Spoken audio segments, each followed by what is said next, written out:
ஏதாவது ஆஃபர் ஏதாவது இருக்கா? ஆஃபர் ஏதாவது இருக்காண்ணா? இங்க ஆஃபர் எதுவும் இல்ல. இங்க 2 பேரு டிமார்ட் போகணும் டிமார்ட் போகணும். என்னத்துக்கு டிமார்ட் போகணும்னே தெரியல. நான் இவங்க 2 பேரும் நான் பாத்தீங்க. இவளுக்கு டிமார்ட் போகணுமாமா. கொஞ்சம் நாளாவே ஆளுல இருக்க விட மாட்டாங்களே. இனி அங்க உள்ள போய் என்ன எடுக்கன்னு உள்ளது பாப்போம். மஞ்சா டிமார்ட்டுக்கு மஞ்சள் எடுக்க வந்த டிமார்ட்டுக்கு.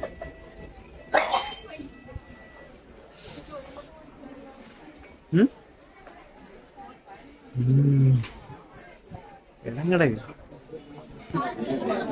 சின்ன பாட்டில் இங்க இல்ல. பில்லு போட இடம் தான் சரியான கூட்டம்.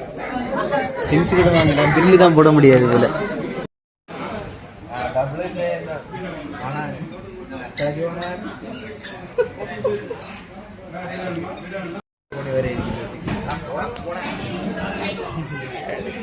മനസ്സിലായ അക്ഷയ്ക്ക് 8:30 തൊട്ട് 5:30 വരെ, പിന്നെ 5:30 തൊട്ട് 10 മണി വരെ പിന്നെ 10 മണി തൊട്ട് 8:30 വരെ, രാവിലെ 8:30 വരെ. കണ്ണാടി കളിച്ചാ